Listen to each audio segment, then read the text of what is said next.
إن الحمد لله نحمده ونستعينه ونستغفره ونؤمن به ونتوكل عليه ونعوذ بالله من شرور أنفسنا وسيئات أعمالنا من يهده الله فلا مضل له ومن يضلل فلا هادي له وأشهد أن لا إله إلا الله وحده لا شريك له وأشهد أن محمدًا عبده ورسوله أرسله بالحق بشيرًا ونذيرًا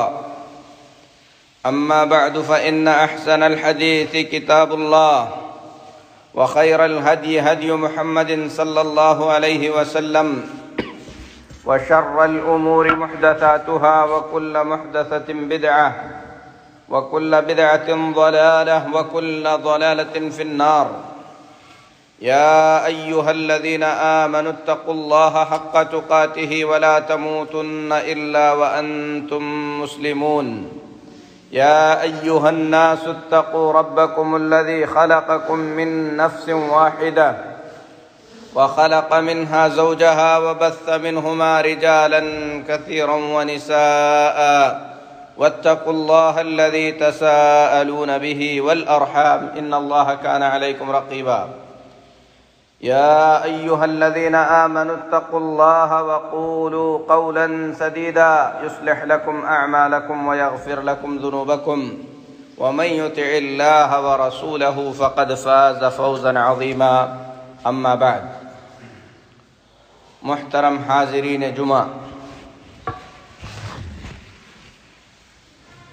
ہم تمام کا مالک اور رب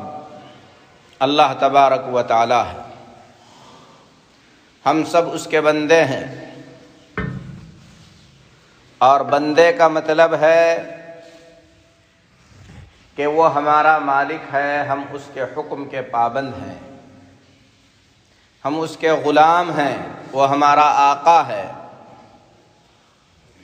ہم پر ضروری ہے کہ ہم اس کا حکم مانیں، اللہ جیسا کرنے کو کہتا ہے اس طریقے سے ہم کریں، اللہ جن چیزوں سے ہمیں منع کرتا ہے ان چیزوں سے ہم رک جائیں، اپنی زندگی اپنی مرضی سے نہیں بلکہ اللہ کی مرضی سے گزاریں، ان چیزوں کو پسند کریں جو چیزیں اللہ کو پسند ہیں، ان چیزوں کو ہم ناپسند کریں جن چیزوں کو اللہ تعالیٰ نے ناپسند کیا ہے۔ اللہ جو کہ ہمارا رب اور مالک ہے وہ بڑا عظیم ہے، اس کے جیسا کوئی نہیں ہے۔ اللہ کو جاننا، اللہ کو پہچاننا، اللہ کے بارے میں سمجھنا، یہ سب سے بڑی نیکی ہے۔ اللہ تعالیٰ نے قرآن پاک میں فرمایا ہے وَلِلَّهِ الْأَسْمَاءُ الْحُسْنَى فَادْعُوهُ بِهَا، اللہ کے بڑے پیارے پیارے اور اچھے اچھے نام ہیں، اللہ کے ان ناموں سے اللہ کو پکارو۔ اور اللہ کے پیارے نبی جناب محمد الرسول اللہ صلی اللہ علیہ وسلم فرماتے ہیں ان للہ 99 اسما من احصاها دخل الجنہ، اللہ کے 99 ایسے نام ہیں جو ان ناموں کو شمار کرے گا، یعنی انہیں یاد کرے گا، اس کے معنی اور مطلب کو سمجھے گا، اللہ کے ان ناموں کے مطابق عمل کرے گا، ایسا شخص جنت میں چلا جائے گا۔ اللہ ایک ہے، اللہ کے ناموں میں سے الواحد اور الاحد ہے، اس کا مطلب ہے اکیلا اور تنہا، کیونکہ اللہ کے جیسا کوئی نہیں ہے، اللہ کے جیسا کوئی نہیں ہے، وہ اکیلا ہے اپنے ناموں میں، اپنی توحید میں، اپنی صفات میں، اپنے کاموں میں، وہ اکیلا ہے، اس کے جیسا کوئی نہیں ہے۔ اللہ تبارک و تعالی رحمان اور رحیم ہے، بہت ہی زیادہ رحم کرنے والا، انتہائی مہربان۔ یہی وجہ ہے کہ دن رات ہم اللہ کی نافرمانی کرتے ہیں، اس کے باوجود بھی اللہ ہم پر رحم کیا ہوا ہے۔ دنیا کے اندر اللہ کو ماننے والے بھی ہیں اور اللہ تبارک و تعالی کے خلاف جنگ کرنے والے بھی ہیں، اللہ کے دشمن بھی ہیں، لیکن اللہ تعالی سب کو رہنے کے لیے زمین دیا ہے، سب کو بارش کا پانی دیتا ہے، ہوائیں سب کے لیے چلتی ہیں، سورج سب کو روشنی دیتا ہے، اللہ سب کو غذا اگاتا ہے۔ وہ لوگ جو اللہ کے دشمن بن کر شرک میں، کفر میں مبتلا ہیں، اللہ تبارک و تعالی ان لوگوں کو بھی روزی دیتا ہے۔ فرعون جو یہ کہتا تھا کہ میں تمہارا رب ہوں، اللہ تعالیٰ نے اسے بادشاہت بھی دیا، نعمتیں بھی دیا، اور ان سب سے بڑھ کر یہ ہے کہ اسے سیدھے راستے پر لانے کے لیے موسیٰ علیہ السلام جیسے عظیم پیغمبر کو اللہ نے بھیجا۔ جب اللہ تعالیٰ موسیٰ علیہ السلام کو نبوت دے کر لوگوں کو سیدھا راستہ دکھانے کے لیے بھیجا، تو اللہ تبارک و تعالیٰ نے موسیٰ علیہ السلام اور ان کے بھائی ہارون سے کہا اذهبا الى فرعون انه طغى،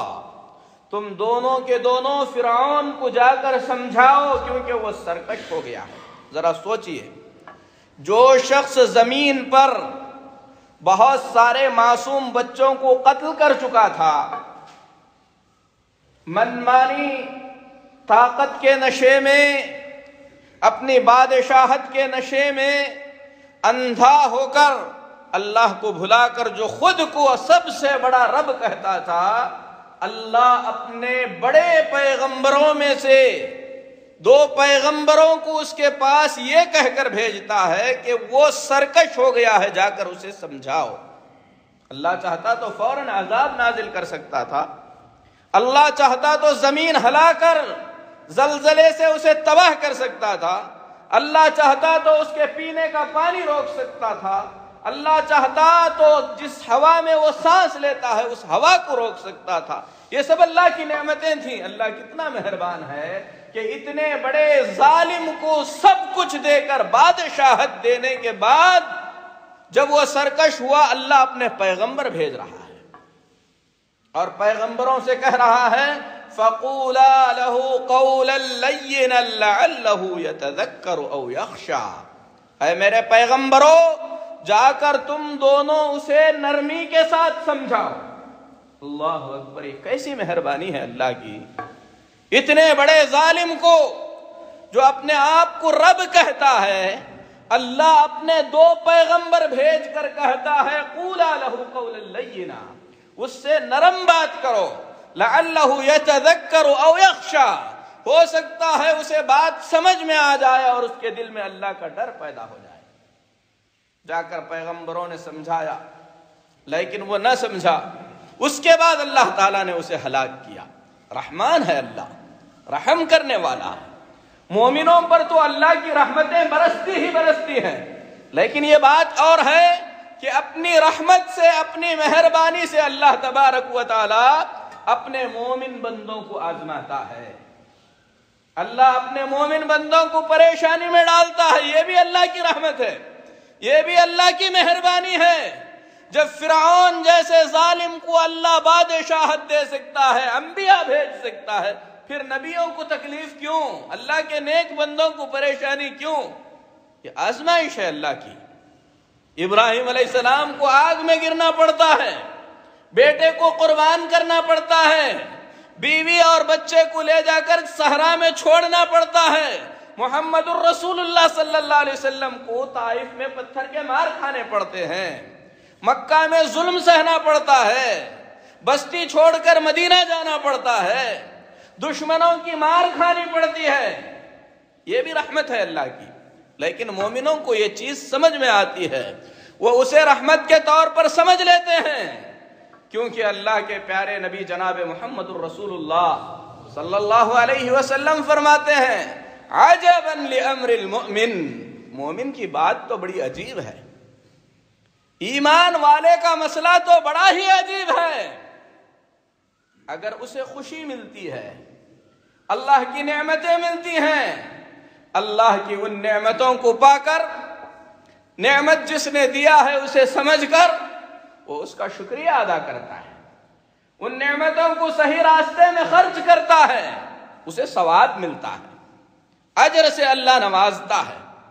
اگر اسے مصیبت آتی ہے، پریشانی آتی ہے، کسی بھی طریقے سے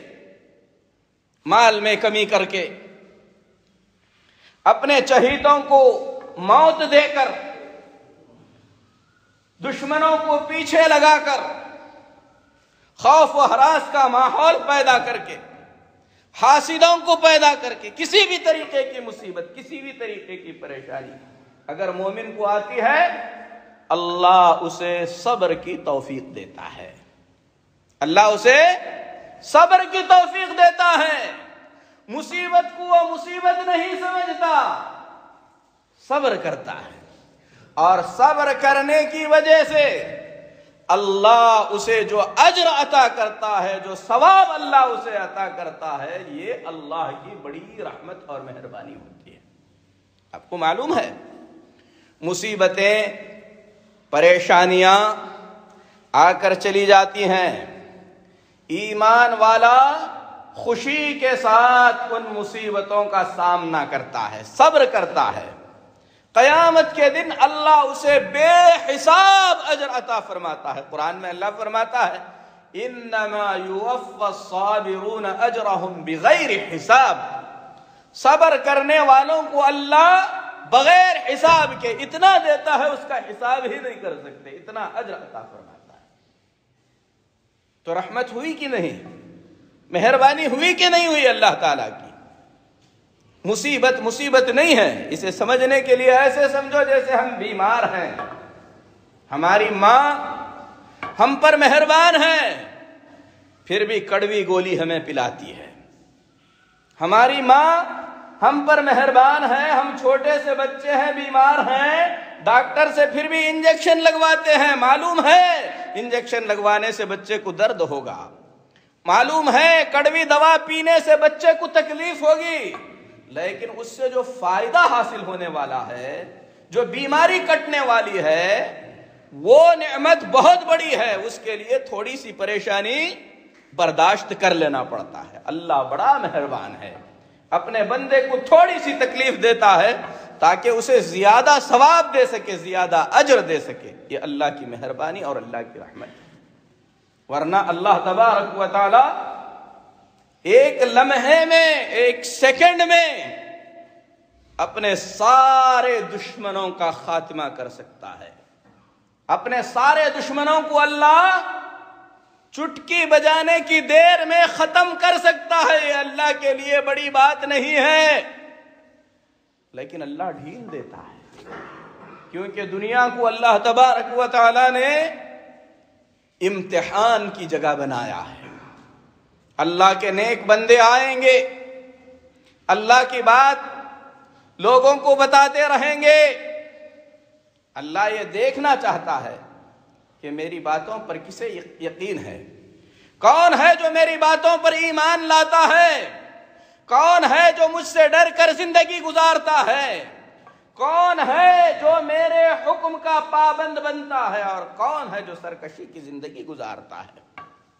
وَالْعَاقِبَةُ لِلْمُتَّقِينَ، لیکن اللہ نے یہ بتایا ہے انجام خیر، آخری فیصلہ اللہ مومنوں کے حق میں کرتا ہے، متقیوں کے حق میں کرتا ہے، پرہیزگاروں کے حق میں کرتا ہے۔ تو اللہ کے ناموں میں سے رحمان و رحیم، انتہائی رحم کرنے والا، اس کی رحمت دنیا کے حد تک مومنوں کے لیے بھی ہے، کافروں کے لیے بھی ہے۔ اپنے فرما برداروں کو بھی اللہ دیتا ہے، نافرمانوں کو بھی اللہ دیتا ہے، لیکن قیامت کے دن اللہ کی یہ رحمت صرف مومنوں کو ملے گی، ایمان والوں کو ملے گی۔ جو ایمان کی زندگی گزارتے ہیں، توحید کو سمجھتے ہیں، نمازوں کی پابندی کرتے ہیں، اپنے مالوں کی زکوٰۃ ادا کرتے ہیں، رمضان المبارک کے روزے رکھتے ہیں، فرض ہونے پر حج کرتے ہیں، اللہ پر ایمان رکھتے ہیں، اللہ کے فرشتوں پر ایمان رکھتے ہیں، اللہ کی کتابوں پر ایمان رکھتے ہیں، اللہ کے رسولوں پر ایمان رکھتے ہیں، قیامت کے دن پر یقین رکھتے ہیں، اپنی اچھی بری تقدیر پر یقین رکھتے ہیں، اللہ نے جو کرنے کے لیے کہا ہے وہ کرتے ہیں، اللہ نے جن کاموں سے منع کیا ہے اس سے رکتے ہیں، یہی ایمان والے ہیں۔ اور ایسے ہی لوگوں کے لیے قیامت کے دن اللہ تبارک و تعالیٰ کی رحمت ہوگی۔ اس دن اللہ اپنے نافرمانوں پر، کافروں پر، کفر کی موت مرنے والوں پر اللہ اس دن رحم نہیں فرمائے گا۔ اللہ اس دن اپنا غصہ دکھائے گا۔ اسی لیے جب لوگ آدم علیہ السلام سے لے کر جناب محمد الرسول اللہ صلی اللہ علیہ وسلم تک سارے پیغمبروں کے پاس جا کر یہ درخواست کریں گے کہ ہم لوگ اپنی قبروں سے زندہ ہو کر اٹھے، اس کے بعد سے اب تک میدان میں پڑے ہوئے ہیں، کتنے دن پڑے رہیں گے آپ کو معلوم ہے؟ یہ زندگی سب کچھ نہیں ہے، اس زندگی کے بعد قبر کی زندگی ہے، اور جب تک قیامت آئے گی ہم کو اپنے قبروں میں رہنا پڑے گا، ہمارا جسم سڑ جائے گا، ہڈیاں گل جائیں گی، لیکن ہم ختم نہیں ہوں گے۔ ہماری قبروں میں ہمارے اعمال کے حساب سے یا تو ہمیں تکلیف پہنچتی رہے گی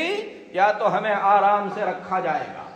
قبر کی زندگی کے بعد ہم قبروں سے اٹھیں گے، سب کے سب زندہ ہوں گے، کسی کو نہیں چھوڑے گا اللہ تبارک و تعالی، کسی کو نہیں چھوڑے گا۔ آدم علیہ السلام سے لے کر قیامت کی صبح تک پیدا ہونے والا ہر بچہ زندہ کیا جائے گا، ہم اپنی قبروں سے اٹھیں گے، ہمارے جسم پر کپڑے نہیں ہوں گے، ہمارے جسم پر کپڑے نہیں ہوں گے، ہمارے پیروں میں چپل نہیں ہوں گے۔ جس طریقے سے ہماری ماں کے پیٹ سے ہم جنم لیے تھے اسی طریقے سے ہم کو ہماری قبروں سے اٹھایا جائے گا۔ پوری زمین ایک کھلے میدان کی طرح ہوگی، سوچئے اس بات کو، پوری زمین ایک کھلا میدان، اس پورے میدان کے اندر کہیں کوئی گڈھا نہیں ہوگا، کہیں کوئی ٹیکڑا نہیں ہوگا، ایک دم کھلا میدان ہوگا، کوئی جھاڑ نہیں، ندی نہیں، نالا نہیں، چھاؤں کے لیے کوئی چھاؤں نہیں، ایک دم کھلا میدان رہے گا، جسم پر کپڑے نہیں، سورج بالکل قریب، جسموں سے پسینہ نکل رہا ہوگا، گھنٹہ ڈیڑھ گھنٹہ رکنا نہیں ہے، ایک دو دن ٹہرنا نہیں ہے وہاں پر۔ قرآن میں اللہ کہتا ہے، اور اللہ کی بات سب سے سچی بات ہے، فی یوم کان مقدارہ 50,000 سنہ، وہ دن جس دن کی لمبائی 50,000 سال کے برابر، 50 منٹ نہیں، 50 سیکنڈ نہیں، سورج بھی قریب ہے، پسینہ نکل رہا ہے، پانی نہیں ہے، کھلا میدان ہے، ایک دم کھلے میدان میں ایک دن، دو دن، ایک مہینے، 2 مہینے نہیں، 50,000 سال کے برابر کا دن، سب پریشان کھڑے ہوں گے، کیا ہونے والا ہے معلوم نہیں، اللہ فیصلہ کرنے کے لیے آ نہیں رہا ہے، اللہ کو فیصلہ کرنے کے لیے بلانے والا کون؟ کسی کے اندر طاقت نہیں ہوگی جا کر اللہ سے بات کرنے کی، صرف اتنا کہنے کی کسی کو طاقت نہیں ہوگی کہ اللہ آ کر فیصلہ کر دے، سب پریشان کھڑے ہوں گے۔ پھر جب نبیوں کے پاس جائیں گے، اللہ کے پیغمبر سے کہیں گے، آدم علیہ السلام سے، آپ ہمارے باپ ہیں، ہم سب آپ کے بچے ہیں، آپ دیکھ رہے ہیں ہم کس مصیبت میں ہیں، کوئی سایہ نہیں، پینے کے لیے پانی نہیں ہے، پسینے میں ہم ڈوبے ہوئے ہیں۔ اللہ سے جا کر بس اتنا کہہ دیں کہ فیصلہ کر دے، فیصلہ جو بھی ہو ہم کو منظور ہے، بس اس مصیبت سے ہم نکل جائیں۔ کیا کہیں گے معلوم؟ آدم علیہ السلام کہیں گے کہ میں نہیں جا سکتا، کیونکہ آج اللہ اتنے غصے میں ہے کہ اللہ کو اتنا غصہ نہ اس سے پہلے کبھی آیا ہے نہ اس کے بعد کبھی آئے گا۔ میں نہیں کہہ سکتا۔ آج میں پیغمبر ہونے کے باوجود بھی میرے سوا کسی کے بارے میں نہیں سوچ سکتا، تم کسی اور کے پاس جاؤ۔ کیا تیاری ہے اس دن کی؟ گلے، چغلیاں، کٹے، ماں باپ کی نافرمانیاں، مسجد سے دوریاں، مدرسوں کے خلاف سازشیں، علماء کے خلاف زہر پھیلانا، دوسروں کی زمین ہڑپنا، دوسروں کا مال چوری کر کے کھانا، ایک دوسرے کی ٹانگ کھینچنا، یہی سب کام آئے گا اس دن۔ جس شیطان کو ہم نے دوست بنا کے رکھا ہے وہ اس دن ہمارے کام نہیں آئے گا۔ اس دن کی تیاری کرو، قبر کی تیاری کرو، میدان محشر کی تیاری کرو۔ یہ تو پہلا قدم ہے محشر کا، یہ تو شروعات ہے محشر کی۔ سب رہیں گے، جتنے بیٹھے ہیں ہم سب کے سب وہاں پر رہیں گے، ننگے رہیں گے۔ کیا تیاری ہے اس دن کی؟ اس دن کو اگر ہم سمجھ جائیں، اس دن کی حقیقت اگر ہمیں سمجھ میں آ جائے تو ہمارے پاس کسی اور کے بارے میں سوچنے کے لیے وقت بھی نہیں رہے گا۔ ہماری پوری زندگی سجدے میں گزارنے کی ہمیں خواہش ہوگی، راتوں کی نیند اڑ جائے اگر حقیقت میں ہمیں ایمان آ جائے، ان چیزوں پر یقین آ جائے۔ اور اللہ کی قسم یہ ہو کر رہے گا، اللہ قبروں سے اٹھائے گا، میدان میں چھوڑے گا، پسینے میں ڈوبے ہوں گے، اور کئی ہزار سال تک ہم کو وہاں پر پڑا رہنا ہوگا۔ اس دن کی ہمیں تیاری کرنا ہے۔ پھر فیصلے کے لیے اللہ آئے گا، کسی کو زبان ہلانے کی طاقت نہیں ہوگی اللہ کے سامنے۔ جو کچھ بھی ہم کر رہے ہیں اللہ کے ناموں میں سے ہے، وَهُوَ اللَّطِيفُ الْخَبِيرُ، کہ اللہ تبارک و تعالی ہر چیز کو باریکی کے ساتھ دیکھنے والا، ہر چیز کی خبر رکھنے والا ہے۔ چھوٹی چھوٹی چیزیں ہم نے جو کی ہیں ہم بھول گئے ہوں گے، لیکن ہماری کتاب سے وہ چیزیں مٹی نہیں ہیں، ہمارے نامہ اعمال سے وہ چیزیں مٹائی نہیں گئی ہیں، سب لکھا ہوا ہے۔ اللہ بلائے گا، دکھائے گا بندے کو، یہ تو نے کیا، یہ تو نے کیا، فلاں دن فلاں کے ساتھ بیٹھ کر فلاں کی چغلی، فلاں کی غیبت، فلاں کے خلاف سازش، فلاں دن فلاں چوری، فلاں دن فلاں کا مال ہڑپنا، فلاں دن نماز میں لیٹ آنا، فلاں دن نماز چھوڑ دینا، سب لکھا ہوا ہے۔ اللہ یاد دلائے گا۔ ڈر ہے اس کتاب کا، ہمارا ریکارڈ تیار ہو رہا ہے، ہمیں خوف ہے اس کا، اس کے لیے ہمیں خوف کرنا ہے۔ کامیاب ہو گئے، جنت ہے، جنت میں صرف چلے جائیں گے، دنیا کی ساری مصیبتیں جنت میں قدم رکھنے کے ساتھ بھول جائیں گے۔